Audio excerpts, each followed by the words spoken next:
My name's Hannah White. We are in my studio in London, and here I've got, not only have I got the pictures up, which allows me to edit them and look at them and kind of really get to grips with which ones work for me and which ones don't, but it means all of the things that I use for writing, all of the references, the books, magazine articles, I can lay them all out and leave them in the same place. It allows me to be way more organised in a sort of physical sense, not just in my mind. While I've been writing, I've been reimagining the places that I went through. So some of those photographs are acting as a reminder of the places that I went through, and they're helping me bring it to life. The pictures that I've been taking are to do with my project about Europe.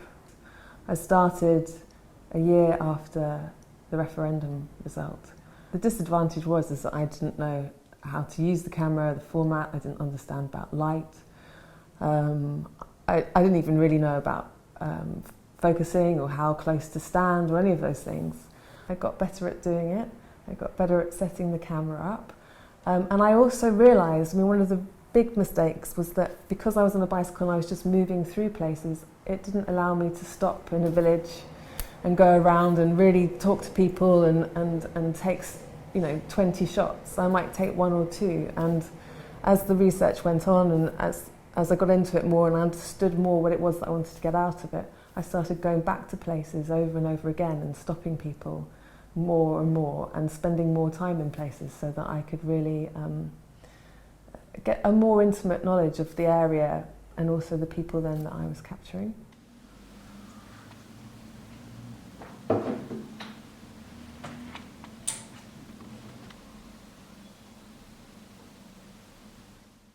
I wanted to capture people in Europe to show that perhaps their experiences and who they were or are is similar to people here.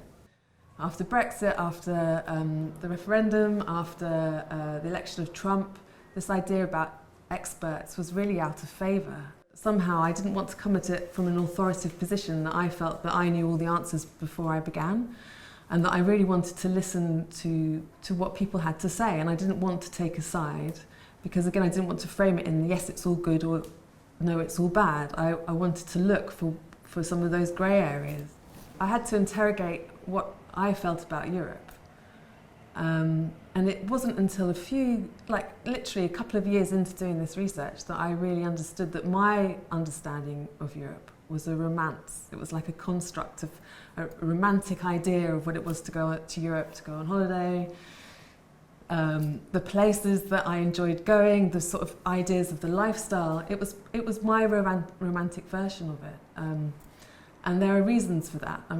My father lived in Spain when I was a child, but then he died, so then I had a relationship about my childhood that was disconnected. I was an Erasmus student, so I went to Finland, so I was able to take advantage of being able to study in another part of Europe. I was really into this idea of being connected to Europe. I really liked the idea of being a European, but I hadn't necessarily linked that up with what the political project represents.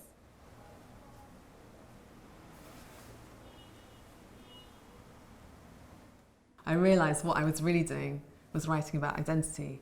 Understanding the lay of the land here in the UK in relation to how that then fed into the referendum result is really key. So they are very connected in my mind, and Brexit and the referendum particularly ended up being a kind of stoking up of people's identities. They don't illustrate people's experiences. You can't define half the population according to the fact that they voted to get out of Europe. That tells you really very little about that group, in the same way that actually for those who voted to remain, within those two groups there's a huge amount of variety of opinion and experience and what their personal circumstances are. I have called the project Shortening the Distance because I want to remove some of that misunderstanding about each other and break down some of the myths that have really been used to divide people through our leadership. To start looking at what is important to us as a society and with the kind of disbanding of the welfare state, to question that.